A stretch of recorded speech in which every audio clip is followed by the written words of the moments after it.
Então, pessoal, hoje a gente vai falar sobre o Teorema de Pauli.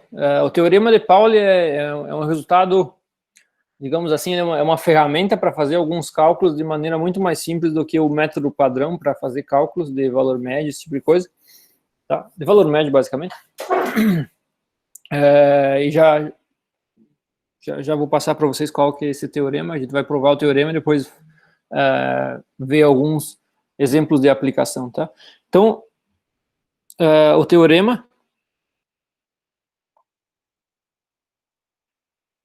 contextualizando, é o seguinte: a gente vai considerar um sistema físico, a princípio um sistema físico qualquer, cujo Hamiltoniano depende de algum parâmetro, tá? Vou chamar esse parâmetro de alfa aqui. Então, ele depende desse parâmetro, pode ser a massa, pode ser a massa reduzida lá no átomo de hidrogênio, pode ser lá no oscilador harmônico, pode ser a massa ou a frequência do oscilador, tá? Pode ser algum parâmetro do sistema. Então, esse alfa é algum desses parâmetros do sistema. E, claro, se o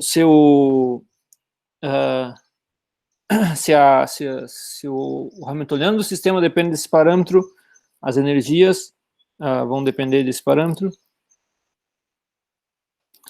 E a gente vai estar interessado no caso em que da equação de Schrödinger independente do tempo, tá? E a função de onda, então, nesse caso, vai depender da posição e desse parâmetro também. Tá? Então, nesse contexto, tu tem um sistema com Hamiltoniano independente do tempo e dependendo de um certo parâmetro, a gente vai verificar que a derivada da energia desse sistema, tá, que depende do alfa, em relação a alfa, né, é igual ao valor médio da derivada do Hamiltoniano do sistema em relação a alfa. Tá, então esse é o resultado.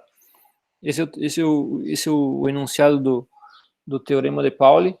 E como a gente vai ver, esse resultado é útil para calcular alguns valores médios, poupando muito trabalho em relação a um cálculo que a gente faz utilizando aquelas expressões que eu apresentei para vocês em aulas passadas. Tá?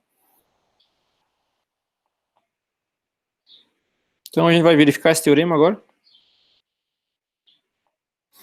A gente vai começar considerando a equação, então o nosso início aqui, então vai ser a equação de Schrödinger independente do tempo. Tá? Então a gente vai estar trabalhando sempre nesse contexto. Então H de alfa, psi, R alfa, igual E de alfa, psi, R alfa. Tá?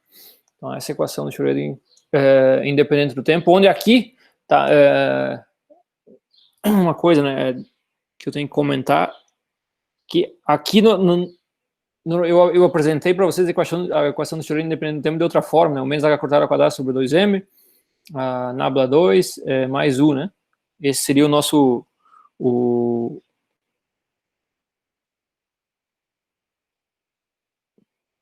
P ao quadrado sobre 2m mais U. Esse é o nosso Hamiltoniano, tá? Com o P sendo H cortado sobre I nabla.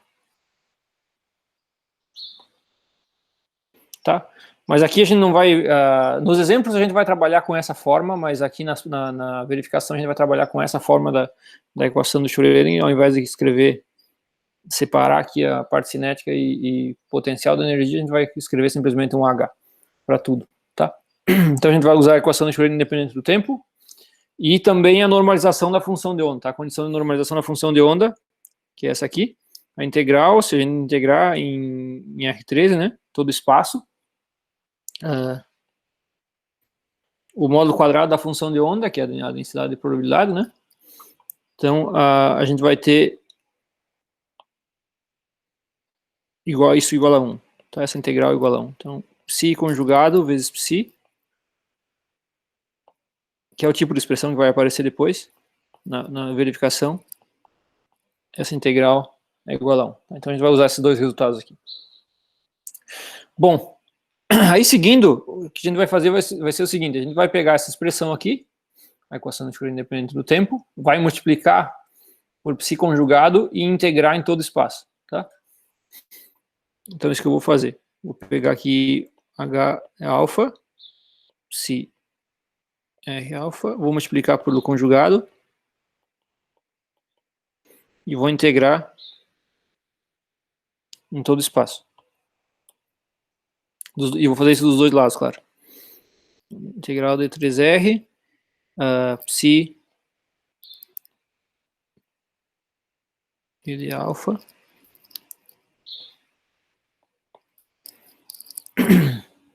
Tá? Então eu peguei essa equação aqui, multipliquei por esse complexo conjugado, vou integrar isso em todo o espaço.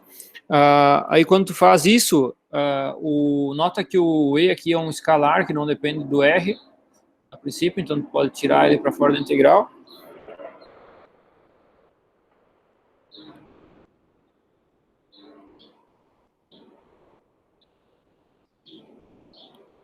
E o que sobrou aqui, ó, é a condição de normalização. Tá? Essa integral que sobrou aqui é a condição de normalização, tá? Então eu vejo assim que a energia pode ser escrito também, né, como integral de 3R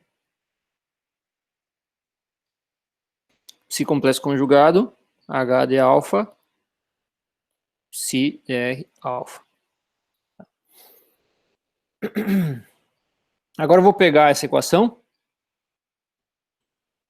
essa relação aqui para energia, e vou derivar em relação ao parâmetro esse alfa, tá?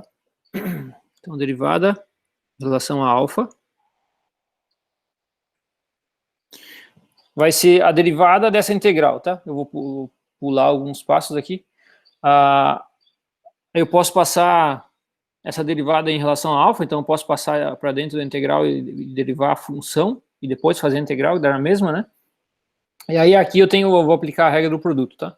Então essa derivada aqui fica integral de 3R, a derivada em relação a alfa, né? Psi R alfa, conjugado, H de alfa, psi R alfa, mais integral de 3R. Eu só vou juntar, vou pegar essa derivada desse último termo e vou juntar aqui, depois vou deixar por último a derivada do H.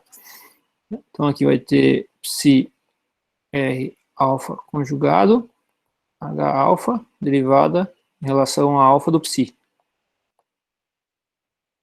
Mais integral de 3R, psi R alfa conjugado, derivada em relação a alfa, do H de alfa, psi R alfa. Tá? Agora, a gente vai fazer o seguinte, a gente vai usar a normalização para verificar que essa soma aqui, ó, esses dois termos aqui, a soma deles é igual a zero, tá? Então vamos lá fazer isso, fazer essa verificação. Então vamos chamar isso aqui de alguma coisa, chama de equação asterisco, essa parte aqui. Então a parte em rosa ali vai ser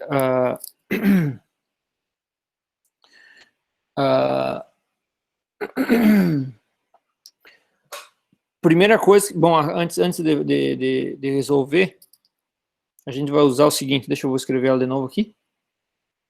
Integral de 3R, em relação a alfa.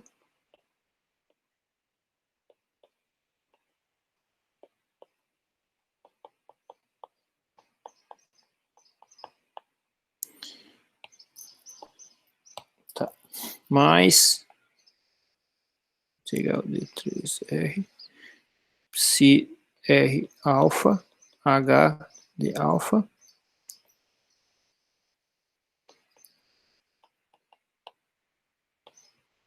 Aqui eu vou precisar usar o seguinte, para o H vezes psi aqui, ó, H atuando em psi, né? Se eu olho para cá, é a equação do Schrödinger, então eu posso trocar por E vezes psi, tá? Então, esse termo aí eu vou trocar por E vezes psi. Integral D3R, eu vou escrever aqui mesmo. Então, esse termo aqui vai ser igual a E de alfa, psi, dr alfa. Tá usando a equação de Schrödinger, independente do tempo aqui.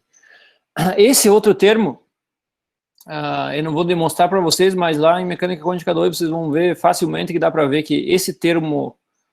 Opa, aqui tem um conjugado. Esse termo aqui também é igual a psi R alfa conjugado vezes E de alfa. Tá? Aparece o E de alfa, mas o E de alfa é real e tal. Então isso aqui fica igual a esse termo aqui. Então aparece o E de alfa aqui e o E de alfa aqui. Como o E de alfa é um escalar, eu posso tirar ele da integral, que a integral é nas coordenadas de posição, tá? Então isso aqui fica E de alfa multiplicado... Eu já vou juntar as duas integrais, tá? Então fica integral de 3R. Aqui vai ficar a derivada vezes de psi conjugado vezes psi, mais a psi conjugado vezes a derivada de psi. Tá? Então aqui fica a derivada em relação a alfa de psi conjugado vezes psi, mais psi conjugado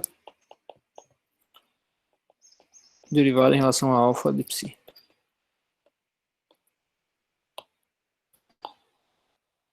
Tá, esse termo aqui vocês já enxergam que é a derivada do produto das duas funções, né? E essa derivada do produto eu posso tirar da integral também, a derivada em alfa, né? Integral em R, em D3R aqui. Então isso fica E de alfa,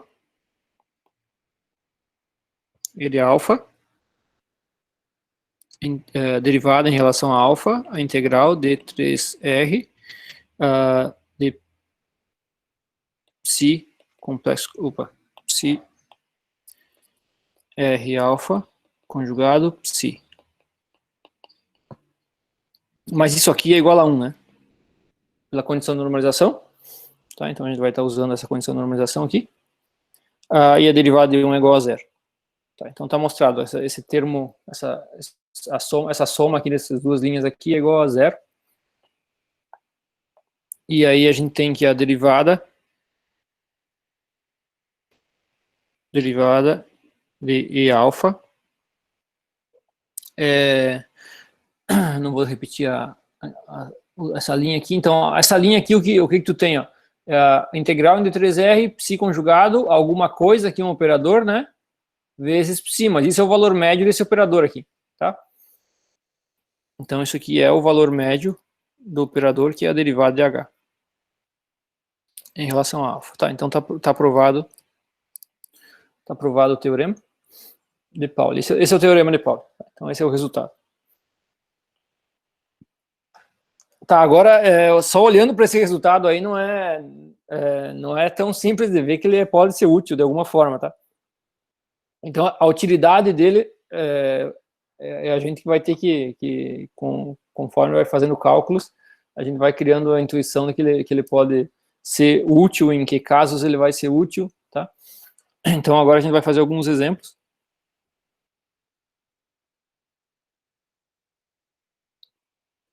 De aplicação desse teorema. Então, o primeiro exemplo vai ser, eu vou considerar oscilador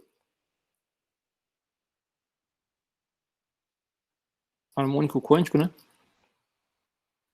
Unidimensional. Aí, lembrando, nesse caso, a gente tem que o Hamiltoniano. Bom, aí vocês podem escrever de qualquer maneira o Hamiltoniano com o operador P diferencial, ou P aqui, mais m ômega ao quadrado, x ao quadrado sobre 2. Tá, então esse é o Hamiltoniano. Vale voltar para o teorema aqui sempre, né? Então eu tenho, lembrando, eu tenho o Hamiltoniano, para provar o teorema, né, eu assumi o Hamiltoniano depende de um certo parâmetro alfa, que eu vou escolher conforme for conveniente, tá? Então a energia, a princípio, vai depender desse parâmetro, e as autofunções também. Sempre que eu fizer isso, eu posso verificar que a derivada da energia é igual ao valor médio da derivada do Hamiltoniano. Tá? Professor, Sim. eu gostaria de tirar uma dúvida. Ali quando tu tira a energia para fora da integral, porque ela não depende de R, né? Uhum. A gente não poderia fazer o mesmo com a derivada do H-alfa, já que isso não depende de R? Da derivada do H-alfa. Pode. Mas aí não ficaria, tipo, a derivada de Não, E é igual a derivada de H? não. A derivada de E. Deixa eu ver. Porque se tu tira... Aqui, tu tá dizendo aqui? Aqui? Não, eu tô dizendo ali em cima. Aí mesmo. Não dá para tirar porque tem o alfa aqui no psi. Ah, Não, não dá por causa desse alfa aqui, ó. Por isso que eu botei o alfa aqui no psi. Entendi. Tá, se fosse, se o psi não depende do alfa, aí sim, o que tu falou vai dar. Tá, obrigado.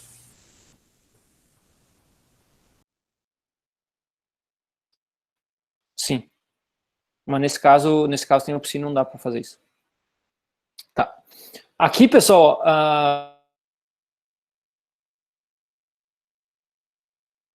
o alfa, né? O ômega, que pode ser o alfa também, tá? No exemplo, eu vou considerar o alfa como se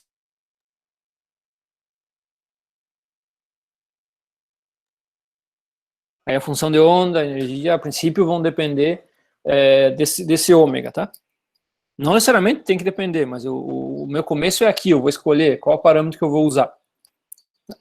A energia, N, vocês lembram lá, né? H cortado, ômega, N mais 1/2.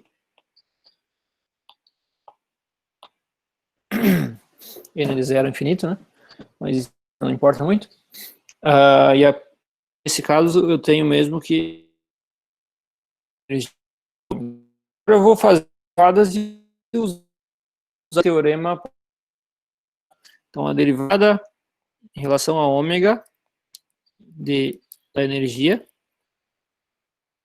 né, vai ser H cortado, N mais 1/2. Isso, então, é o valor médio da derivada em relação a ômega do Hamiltoniano. Tá? Que vai ser o valor médio, a derivada do primeiro termo aqui não depende de ômega, vai ser 0, né? Mais o segundo termo, a derivada me dá m ômega x ao quadrado. Tá? Então, isso fica igual a m e ômega. Quando eu faço a integral lá, eu posso colocar em evidência o m ômega, né? E eu fico com o valor médio de x ao quadrado. Tá? Então, daqui eu tiro que o valor médio de x quadrado é h cortado dividido por m ômega n mais 1/2. Ou eu posso reescrever, né, como multiplico aqui por ômega e divido por ômega. Fica cortado ômega vezes n mais 1/2, que é a energia En, dividido por m ômega ao quadrado. Tá? Então tá aí, tá para qualquer, ó, vejam isso aqui, só lembrando lá, para qualquer autofunção, que se nós chamava de, a gente chamou, né, de xn, agora eu sei qual que é o valor médio do x quadrado para qualquer estado n, tá? Qualquer estado desse. É só pegar a energia, dividir por m ao quadrado e eu tenho o valor médio de x quadrado. Tá? Para vocês apreciar um pouquinho digamos assim, a utilidade, o poder desse teorema, vamos lembrar como é que nós teríamos que fazer para calcular esse x quadrado para um estado geral, tá? Eu nem sei se isso é factível pela integral, mas o que a gente teria que fazer é pega o x quadrado, o valor médio no estado Qn, né? Vai ser integral, nesse caso é 1D, então vai ser integral em todo R, de menos infinito a mais infinito, de x quadrado vezes o módulo quadrado da função de onda de x, tá? Isso aqui depende de x. Então a gente teria que resolver essa integral. Mas vocês lembram como é que é a forma da função de onda de uma forma, para um estado qualquer, né? Vai ter algum estado, o estado fundamental, os primeiros estados vão ser funções simples. Mas conforme vai complicando, vai aumentando o n, as funções vão ficando mais complicadas, vão ser polinômios de ordens mais altas, né? Mas tem lá uma normalização, n a menos alfa x quadrado sobre 2, e aqui tinha Rn de raiz de alfa x, tá? O Rn de u é menos 1 derivado a n, e na u quadrado derivada de ordem n em relação a u de n a menos u quadrado. Tá? E essa... Bom, a normalização é um fator, tá? É uma constante que a gente tinha lá. E o alfa... bom, aqui não importa o alfa. Tá? Então, vejam só, para nós resolver para qualquer n essa integral aqui, a gente tinha que primeiro fazer essa derivada, botar aqui, pegar, multiplicar por essa exponencial, colocar aqui e resolver, tá? Esse Rn eram polinômios, se eu não me engano agora, de ordem n, né? Então, o que tu teria aqui são polinômios, é uma soma de potências de x. Então, tu teria que resolver essas, digamos, n integrais de potências de x vezes isso aqui, que está relacionado com aquelas integrais gaussianas, tá? É factível, creio que seja factível fazer, dá para fazer isso. Dá para fazer isso, mas dá muito mais trabalho do que só isso aqui, tá? Aqui tá feito, ó. Chega na expressão geral com esse pouco de cálculo. Então esse teorema, embora seja simples a prova e tudo mais, ele pode ser bastante útil, tá? E aí agora, uma vez que tu provou esse resultado, as aplicações é só ir pensando e experimentando com ele e vendo de que forma a gente pode usar ele. Tá? Eu fiz esse exemplo, escrevi o x quadrado, mas aí eu deixei para vocês fazer como exercício. Mostrar que o p quadrado, o valor médio do p quadrado para qualquer estado também do oscilador, harmônico 1D, pode ser escrito como m quadrado, ômega quadrado, valor médio de x quadrado. Que é a massa vezes a energia N. Correspondente àquele estado, né? Tá, então esse aí está como exercício para vocês. Aí como vocês vão fazer isso, de novo, o começo eu tenho H, tenho Hamiltoniano, depende de alguns parâmetros, eu vou ter que escolher o parâmetro. Vou ter que escolher quem é alfa, tá? E aí aplico o teorema. O teorema é sempre o mesmo, a derivada em relação ao parâmetro da energia é igual ao valor médio da derivada do Hamiltoniano em relação àquele parâmetro, tá? Então faz isso e aí vocês vão chegar escolhe o parâmetro. Bom, só tem uma escolha, né? Só tem uma massa agora. Eu já usei o ômega, falta a massa. Então vocês já sabem qual usar. Tá? Então tá aí o primeiro exemplo. Agora o segundo exemplo a gente vai ver são átomos hidrogenoides.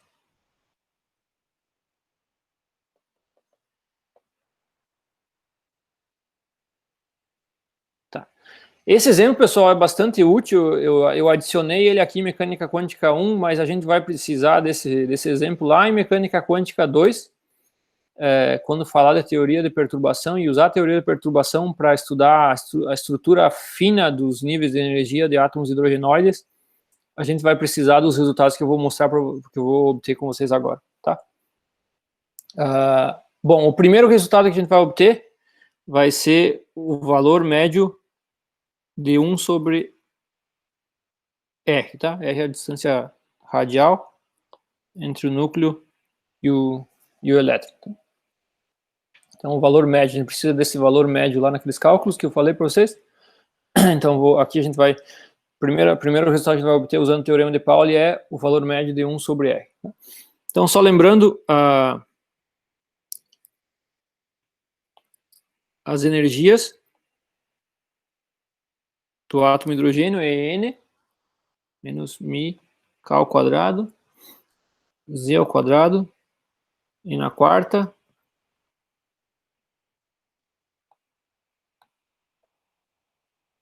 N ao quadrado.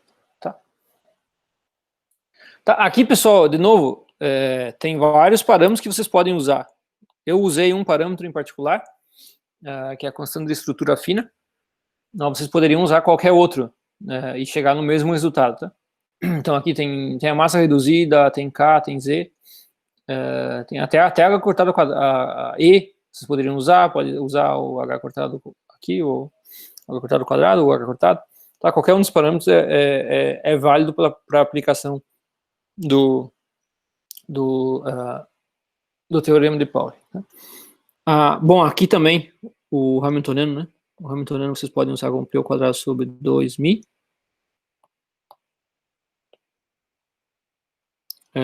Mais U, e o U é menos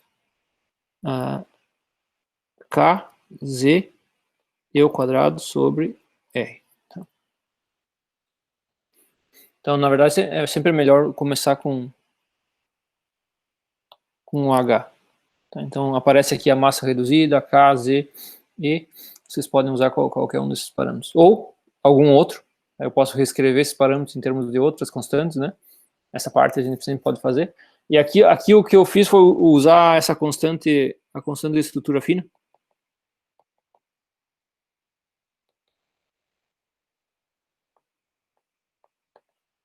O alfa. Esse alfa é definido como K E ao quadrado sobre H cortado vezes C.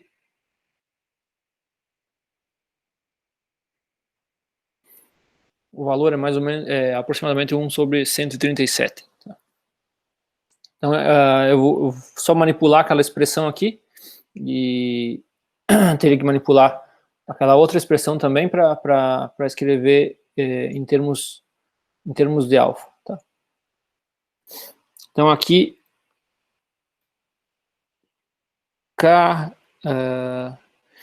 vocês vejam aqui, eu tenho K E ao quadrado já, né? Sobre H cortado.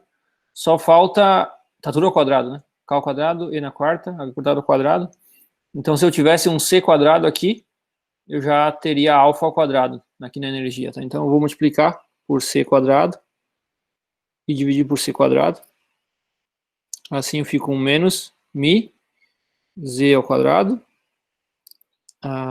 alfa ao quadrado, C ao quadrado, dividido por 2n ao quadrado. Se não errei, tá, é isso aí. E o Hamiltoniano vocês podem também escrever em termos do alfa, P ao quadrado sobre 2mi.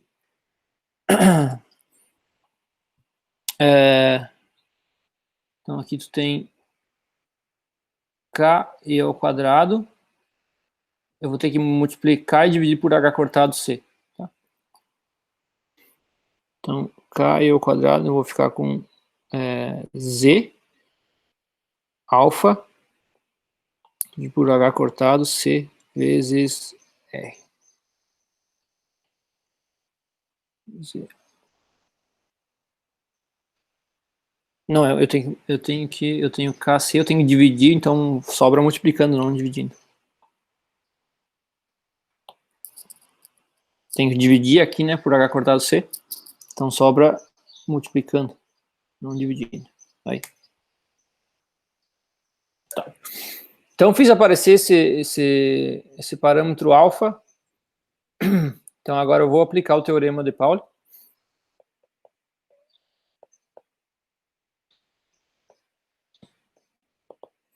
Então a derivada em relação a alfa de En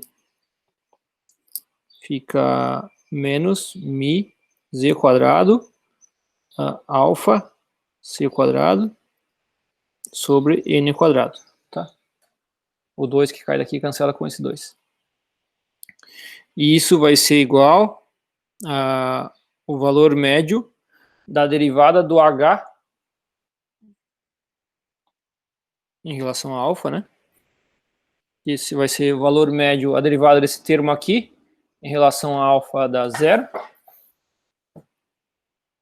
E a derivada do outro termo é linear em alfa sobre R. Tá. Então aqui apareceu o que eu queria. Tem 1 sobre R aqui, isso aqui é constante, eu tiro da integral, esse menos cancela com esse menos, fica tudo positivo. Então eu tenho que o valor médio de 1 sobre R vai ser... deixa eu dar uma olhada aqui, esse Z, eu vou dividir tudo, né? Z cancela com esse, fica 1Z. H cortado não tem lá, tem o C.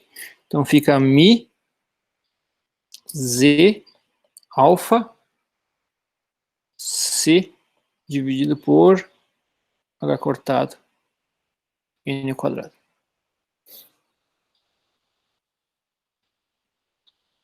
Isso. Tá? Isso aqui vocês podem reescrever agora em termos do raio de Bohr, tá? A gente já viu esse raio de Bohr, quando falou lá do átomo de Bohr.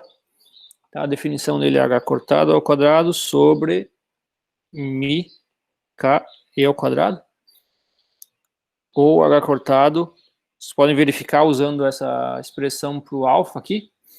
Ele pode ser escrito como H cortado sobre Mi C alfa, tá? Isso aqui igual a aproximadamente meio angstrom, tá? Então, substituindo essa expressão, Mi C alfa sobre H cortado, que já aparece aqui, né? Mi C alfa sobre H cortado. Então, aparece aqui o 1 sobre A0. Então, esse resultado aqui fica o número atômico dividido por A0 vezes N ao quadrado. Tá, pessoal, isso aqui vai valer, então, para qualquer estado, qualquer N, L, ML e MS, tá?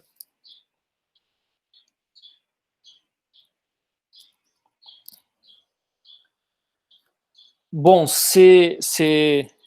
no caso do oscilador, daria trabalho para fazer a integral, né? Que são integrais tipo gaussiana aqui. Imagina nesse caso, vocês lembram como é que é a função de onda nesse caso, né? É geral, é para qualquer N, para qualquer L, para qualquer ML, qualquer um daqueles estados, qualquer uma daquelas autofunções, esse valor médio aqui vai ficar escrito dessa forma. Se bem que depois de ter feito aquelas integrais para normalização, a parte em φ e em θ já é fácil, né? Que depende de L e ML. Esses outros números aqui. Só vai sobrar a parte em R, né? Aquela integral da parte em R, a gente vai precisar calcular 1 sobre R vezes o módulo quadrado da função radial. Tá. Mas assim está pronto. Usando o teorema de Pauli, a gente já tem a expressão para o valor médio de 1 sobre a distância radial entre o elétron e o núcleo. Tá? Se o N igual a 1, e o Z igual a 1, que é o átomo de hidrogênio, essa distância é igual a 1 sobre o raio de Bohr. Tá? Lembrando, o valor médio, eu acho que no átomo de Bohr não tem como... não faz sentido muito falar em cálculo de valor médio, tá? Então, aqui aparece, né? 1 sobre A seria para o átomo de hidrogênio, 1 sobre A0, o valor médio disso. Tá. Então, esse é o primeiro resultado, usando o teorema de Pauli. O segundo resultado vai ser para a próxima potência, 1 sobre R ao quadrado. Tá? Para o átomo de hidrogênio. Se a gente quer calcular o 1 sobre L ao quadrado, aqui a gente vai ter que vai fazer umas manipulações a mais antes de usar o teorema de Pauli. Só deixa eu ver se eu não coloquei... Não deixei nenhum exercício para vocês. Eu acho que... Só um segundo que eu vou verificar se eu deixei um exercício. Sim. Eu deixei um exercício para vocês. Deixa eu voltar para a página anterior. Tá. Eu deixei para vocês verificar. Só deixa eu lembrar se é aqui. Isso é aqui. Deixa eu verificar que P quadrado, valor médio para qualquer estado, o átomo de hidrogênio, psi, L, M, E, NLML não vou colocar. Isso aqui pode ser escrito como menos 2000 EN. Tá, de novo, vocês têm aqui EN, tem o H, só que agora eu quero calcular, eu quero obter o valor médio, aqui tá, desculpa, aqui tá cobrindo essa parte. Então, no exercício, pedi para vocês mostrar essa igualdade aqui. Então, você tem um H escrito dessa forma, uma dica, ó, dá uma olhada, vocês têm aqui o R e aqui está o P quadrado. Então, em relação a que parâmetro eu tenho que derivar, qual que vai ser o alfa nesse caso, né? Se eu quero que apareça o valor médio de P quadrado, tá? Então, já tá aqui a resposta. É só usar o Mi como parâmetro e vocês vão chegar nesse resultado aqui, né? Que o valor médio do P quadrado é menos 2000 vezes a energia. Tá? E isso vai valer para qualquer estado. Tem esses dois exercícios. Lembrando também, outra observação, para a segunda avaliação, né, era até a lista de spin que tem que entregar. Tá? Esse exercício, claro, eu recomendo que vocês façam sempre, mas não precisa entregar. Então vamos lá, agora para o cálculo de, digamos que ele tenha lá as autoenergias e autofunções de átomos hidrogenóides, e a gente queira calcular, precise calcular o valor médio de 1 sobre R ao quadrado. Tá?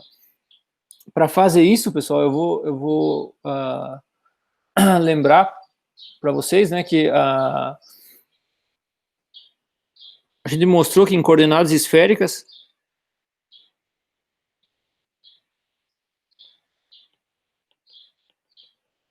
o quadrado do momento angular podia ser escrito assim, cortado ao quadrado, 1 sobre seno de θ, del θ, seno de θ, del θ, mais 1 sobre seno ao quadrado de θ, derivada segunda em relação ao φ. Outra coisa que eu quero lembrar para vocês aqui é a equação de Schrödinger, independente do tempo, em coordenadas esféricas, é menos cortado ao quadrado sobre 2μ, para átomos hidrogenóides, por isso que aparece o μ, 1 sobre R ao quadrado, del R, R ao quadrado, del R, mais 1 sobre E ao quadrado seno de θ, del θ, seno de θ, del θ, mais 1 sobre R ao quadrado, seno ao quadrado de θ, del 2,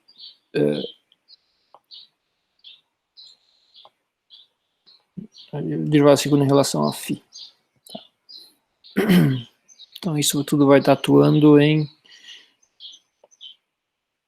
a função de onda psi, mais UdR psi igual a E psi. Tá. Então, essa é a equação de Schrödinger em coordenadas esféricas, tá, usando o Laplaciano em coordenadas esféricas.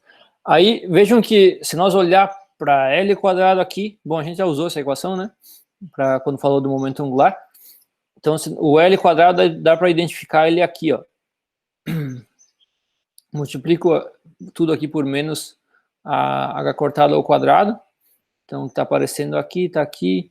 O que está aparecendo aqui, está aqui. Tá? Então, eu vou ter que 1 sobre esse termo aqui, na verdade, todo isso aqui multiplicado por esse termo aqui, vai me dar L quadrado dividido por 2μ vezes R ao quadrado, tá? Então, eu posso reescrever essa equação de Schrödinger assim, vai ter essa primeira parte aqui, ó, na verdade, essa parte aqui multiplicado por uma constante, eu vou dizer que é uma certa função de R, tá? Mas, aí o outro termo aqui vai ser L quadrado sobre 2μ vezes R ao quadrado. Tá? Atuando... desculpa. Não só isso, né? Não só isso aqui. Na verdade, o que eu vou fazer aqui, eu vou separar um termo aqui que depende só de R, que é esse termo aqui, e esse termo esse termo aqui, ó, esse U aqui. Vou colocar tudo junto. Tá? Então, o FDR vai ser tudo isso aqui. Ó. Isso aqui. Opa. Esse termo aqui e esse termo aqui, somados, vai me dar FDR. Tá? Então, assim, eu chego nessa expressão, igual a epsi. Lembrando, os valores possíveis do momento angular orbital vão ser h cortado ao quadrado L quadrado, né? H cortado ao quadrado L mais 1. Tá? Então, essa equação eu posso reescrever novamente assim, f vai ser uma função de r mais h cortado ao quadrado L mais 1 sobre 2 μ vezes r, psi, e psi. Tá? E esse termo aqui eu vou tomar como o Hamiltoniano. Esse aqui é o Hamiltoniano. Tá? Lembrando que o U, nesse caso aqui, o U é o mesmo que a gente usou há pouco, menos e k e ao quadrado sobre r, tá? Então não é uma função de r. O importante aqui é que não depende da dl, tá? A gente quer separar, a gente quer pegar o Hamiltoniano e separar uma função ali, não importa quão complicada ela seja, toda essa função aqui, que depende, ela depende de r, depende de μ, depende de h cortado, mas não depende de l, tá? Aí vai ter esse termo aqui, que depende do L. Então, esse vai ser o nosso Hamiltoniano. Então, o que eu vou usar aqui, nosso parâmetro, que a gente vai usar no teorema de Pauli, vai ser o L. Então, H vai depender desse número quântico L, F de R, mais H cortado ao quadrado, L mais 1, 2 μr. Professor, saiu o quadro. Saiu o quadro, hoje está acontecendo muito isso. Só um segundinho e já volto. Bom, então eu peguei aquele Hamiltoniano de átomos hidrogenóides, lembrei lá do momento angular, reescrevi ele em termos desse parâmetro, o L, tá? E esse vai ser o parâmetro que a gente vai usar no teorema de Pauli agora, com a ideia de obter uma expressão geral para o valor médio de 1 sobre r ao quadrado, tá? Bom, aqui, uma coisa que vocês fariam, se vocês vissem esse problema uma primeira vez, vocês fariam automaticamente é o seguinte, né? Se eu vou pegar e derivar EN em relação a L, isso dá zero, não é? Ou será que não?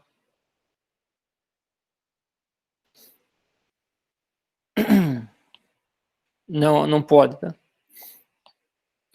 Embora o EN dependa, o EN aqui, né? Tirando aquelas outras constantes, o EN é uma constante, E1, que não depende de L, tá?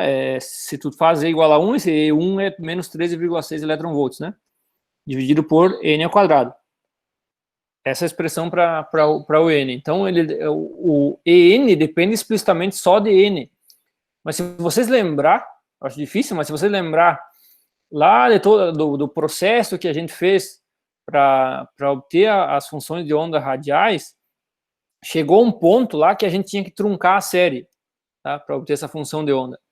E a gente, para fazer isso, a gente definiu que a gente usou lá uma constante que apareceu nas equações diferenciais, que a gente chamou de gama, tá? E no final a gente renomeou ela para N. E esse N tinha que ser um J máximo mais L mais 1. Tá? Onde esse J máximo aqui seria esse J máximo que determinaria qual seria a maior potência na série de potências que a gente ia ter. Tá? Então, embora a energia dependa explicitamente só do número quântico N para átomos hidrogenóides, o N e o L estão ligados. Tá? E quando eu for fazer a derivada em relação a L do EN, embora ele não dependa explicitamente do L, ele vai depender implicitamente do L. Então eu vou fazer, em vez de simplesmente dizer que isso aqui é igual a zero, eu vou dizer que isso é igual à derivada do En em relação a N vezes a derivada do N em relação a L. Tá? Essa derivada aqui, olhando para essa expressão do lado aí, com J máximo é um número fixo, né, constante, isso aqui dá igual a 1. Tá?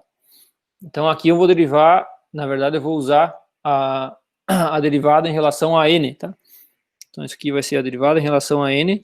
Aí aqui eu vou pegar aquela expressão anterior lá, menos mi c quadrado, z quadrado, alfa quadrado sobre 2n quadrado.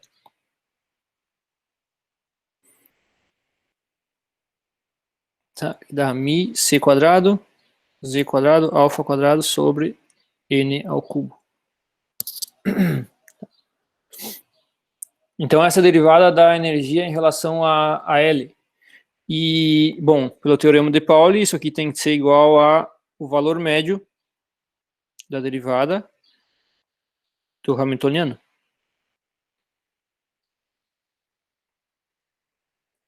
Em relação a L. Tá? Então isso vai ser o valor médio.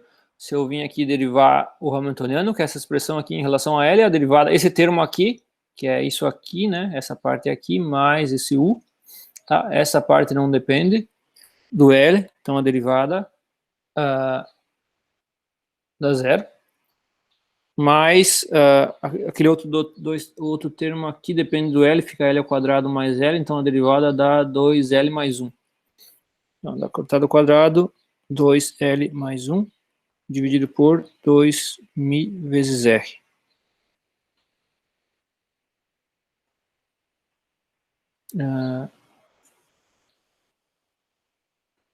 Não é R, né? Tem que ser R quadrado. Ah, aqui eu errei, né? Quando eu passei daqui para cá, eu esqueci do quadrado. Tá, o resto tá certo, acho. Isso, R ao quadrado. Aqui tem um R quadrado. Tá.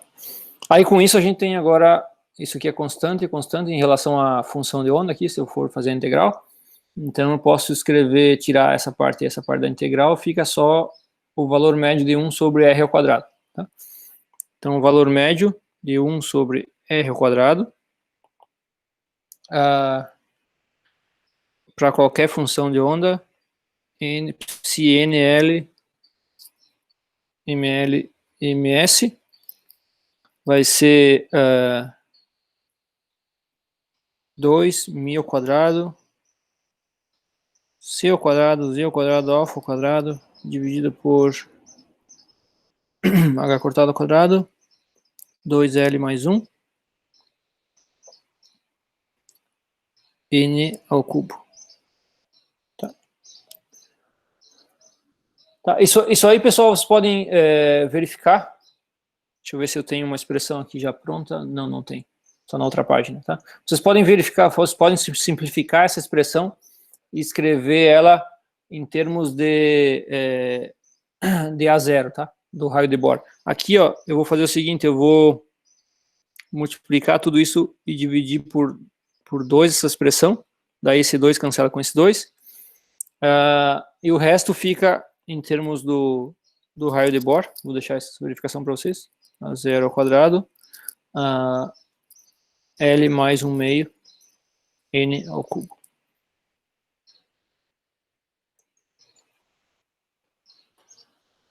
Tá. Vamos ver se aqui nessa outra página tem pronto A0 em termos de alfa. A0 H cortado sobre mi C vezes alfa. Tá, aqui eu tenho H cortado ao quadrado, mi C alfa quadrado, então já aparece aqui direto. Ó. Dá para ver direto que é 1 sobre A0 ao quadrado. Tá? Então é bem fácil de ver. Tá, e aí esse é o próximo, esse é o segundo resultado, então, que a gente obtém de forma bem geral para qualquer função de onda de átomos hidrogenoides, o valor médio de 1 sobre R ao quadrado, número atômico ao quadrado, dividido por raio de Bohr ao quadrado, N ao cubo, L mais meio. Tá? Então, um resultado bem geral, que é obtido usando o teorema de Pauli. Bom, que outros resultados que vocês podem obter? Não sei, aí é só tentando, mas não tem analisando um pouco aqui, não achei muitas outras possibilidades. Esse exercício que eu deixei para vocês, esse aqui, foi o que eu consegui ver rapidinho, assim, dá para fazer isso e obter o P quadrado, mas aí vocês podem verificar, porque aqui, ó, se eu olhar para o Hamiltoniano, não tem muita coisa que eu possa querer calcular, né? Tem o P quadrado, tem o 1 sobre R, que já foi calculado aqui. Para fazer aparecer o 1 sobre R ao quadrado, a gente teve que vir para esse caso aqui, né?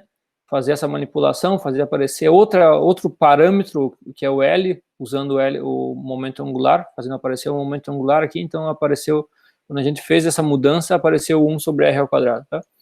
Você tem outra função que a gente possa fazer aparecer aí, é só tentando, né? Outras possibilidades, tá?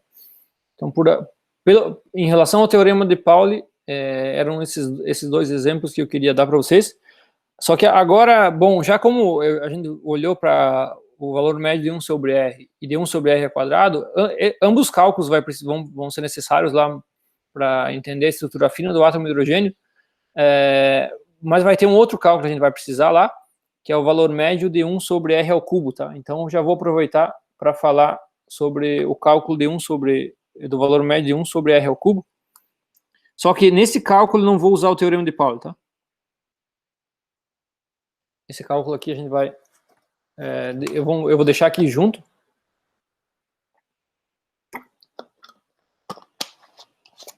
Mas a gente não vai usar o teorema de Pauli, tá? Então a gente quer saber como...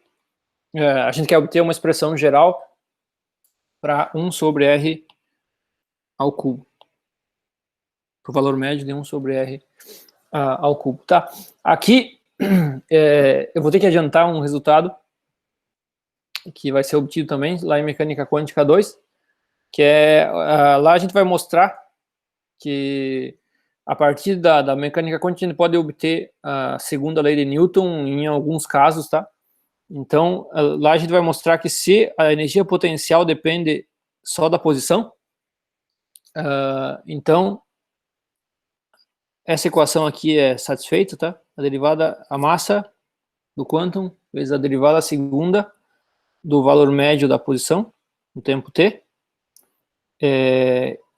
igual a derivada primeira do momento no tempo t, em relação ao tempo. Tá? Então, seria a massa vezes a aceleração, igual ao p ponto, né?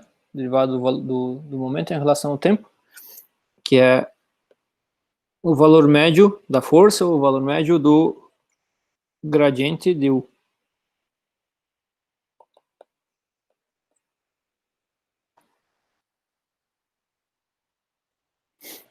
Tá?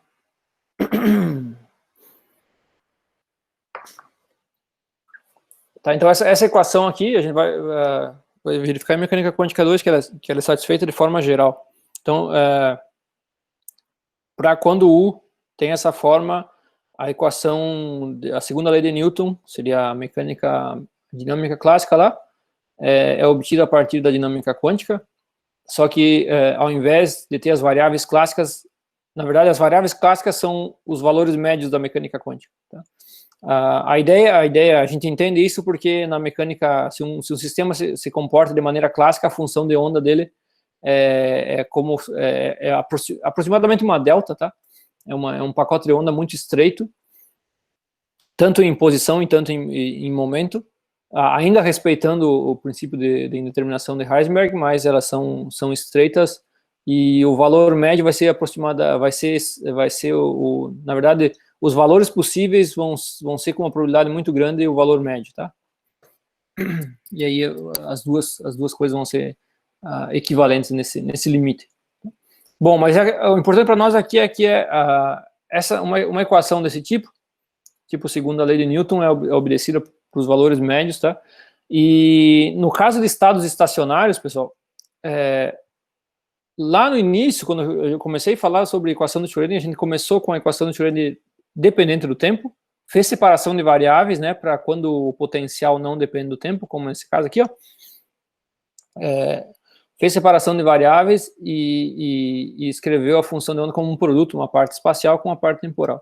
E aí, quando a gente foi em todas as aplicações até aqui, né, que a gente fez, a gente esqueceu do tempo, da variável tempo.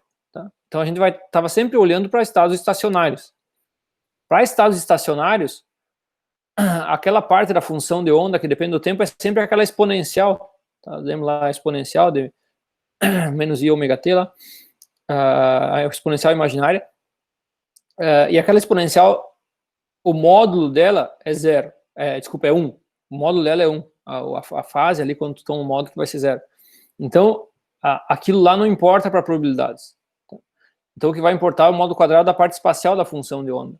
E aí, uma vez que tu tenha isso, a distribuição de probabilidades do quantum está em algum lugar no espaço, ela não muda com o tempo. Se isso não muda, se a distribuição de probabilidades não muda, o valor médio que te dá o centro da distribuição de probabilidades também não muda com o tempo. Tá? Então, os valores médios o valor médio do momento, por exemplo, aqui não vai mudar com o tempo, da posição não vai mudar com o tempo. Isso aqui vai ser constante. Então, a derivada disso aqui vai ser igual a zero. E, portanto, o valor médio da força para um quantum em um estado estacionário é zero. Tá? Então, tu tem esse quantum, em todos, vocês podem pensar agora em qualquer um dos exemplos. Pega lá o posto quadrado infinito, posto quadrado finito, ou o átomo hidrogênio, o oscilador. Para qualquer um desses exemplos, a gente tinha estados estacionários. Quando a gente tem estados estacionários, né? Quando a gente tem estados estacionários, a força média para todas as possibilidades de posição de arranjamentos é zero, tá?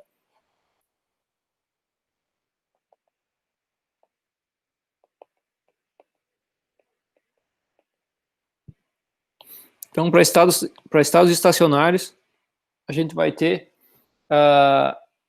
que a força média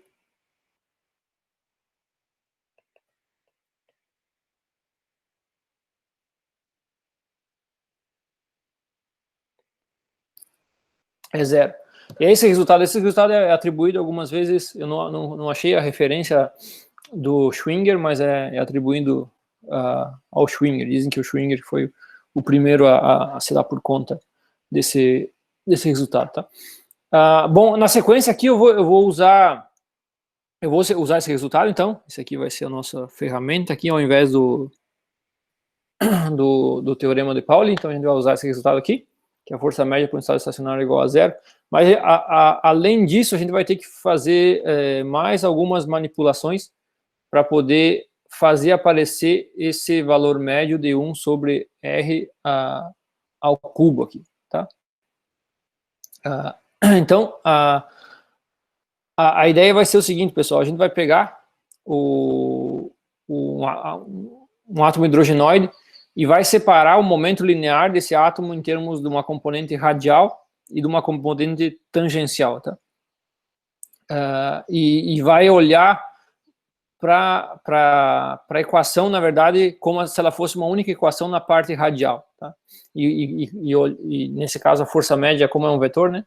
A força média em cada uma das direções vai ser zero, então na parte radial também vai ser zero, tá? Então eu vou pegar o momento linear e vou separar ele com uma parte radial mais uma parte tangencial, tá? Daqui a gente já tem claro que o P quadrado vai ser P quadrado, PR, são ortogonais, né? PR ao quadrado mais P tangencial ao quadrado. E o L como o momento angular é R vetorial P, tá? Então isso vai ser R vetorial PR radial mais R vetorial P tangencial. Bom, mas esses dois aqui estão na mesma direção, esses dois vetores. Então essa parte aqui já vai dar zero. E a outra parte, o ângulo entre eles é 90 graus, tá? Então aqui fica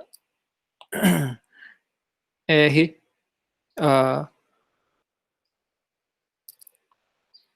vou colocar aqui. Isso aqui dá zero. E esse aqui, o módulo desse vetor aqui, é R vezes PT, tá? Então, o L, o módulo, né, vai ser R vezes PT. Tá? E em termos do P quadrado, que é o que aparece na energia cinética, tá? Se a gente usar isso aqui, a gente escreve o P quadrado como PR ao quadrado mais L ao quadrado sobre R ao quadrado. Aí com isso a gente pega e reescreve a energia total, né? Vai ser P quadrado sobre 2μ mais UdR. Então isso vai ser PR ao quadrado sobre 2μ mais o PT ao quadrado sobre 2μ mais UdR.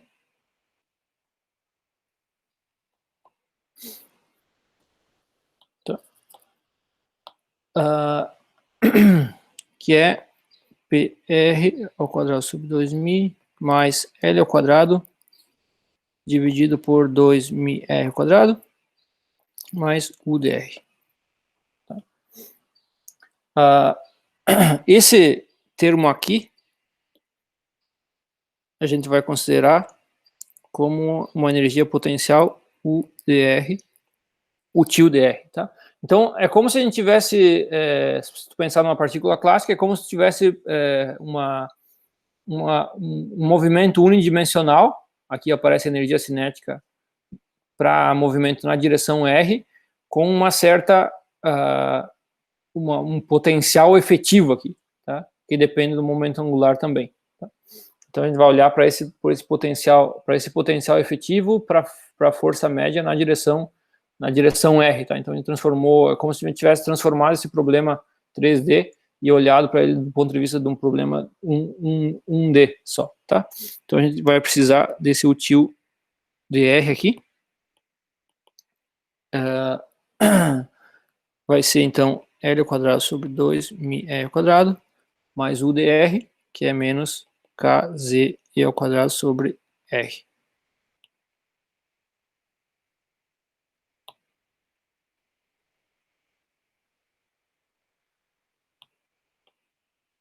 Tá.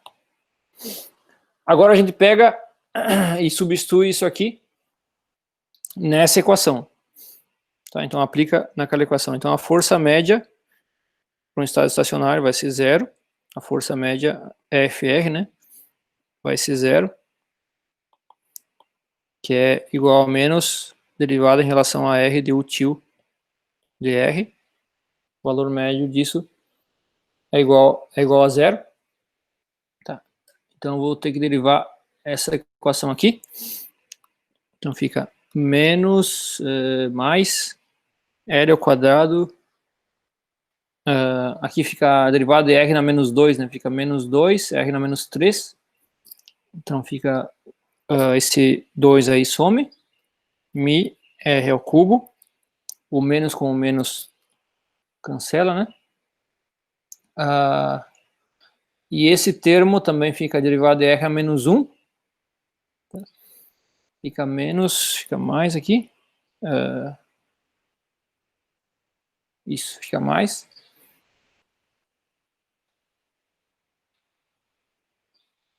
Mas um dos termos tem que ser menos.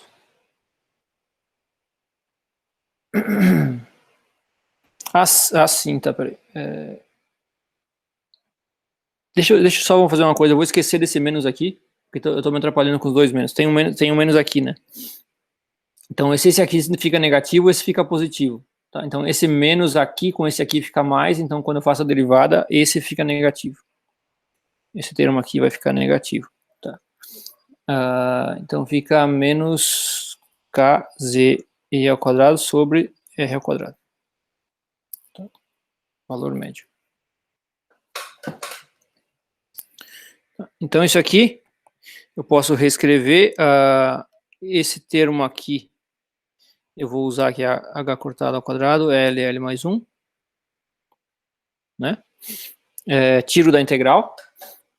Então, fica H cortado ao quadrado, L mais 1, dividido por mi, valor médio de 1 sobre R ao cubo. Então, aqui está o que a gente queria, né? A gente queria fazer aparecer o 1 sobre R ao cubo. Então, toda essa conversa aqui é para que apareça esse termo aqui, cuja derivada vai me dar o 1 sobre R ao cubo. Tá? Qualquer outra manipulação que me leve a 1 sobre R ao cubo também vai ser válida. Tá? Menos KZe ao quadrado, valor médio de 1 sobre R ao quadrado. Tá. Então eu fico com o valor médio de 1 sobre R ao cubo, mi k z i ao quadrado sobre h cortado ao quadrado L mais 1. Vezes o valor médio de 1 sobre R ao quadrado. Tá. Então a gente agora a gente usa o resultado anterior. Tá, aqui eu vou usar o A0, que eu sempre esqueço a expressão. Deixa eu voltar a olhar. A0 é h cortado ao quadrado sobre mi k i ao quadrado. Então, h cortado ao quadrado sobre mi k i ao quadrado. Então, aparece um z dividido por A0 L mais 1 vezes 1 sobre R ao quadrado, voltando para cá, é z ao quadrado sobre A0 ao quadrado, L mais meio, N ao cubo.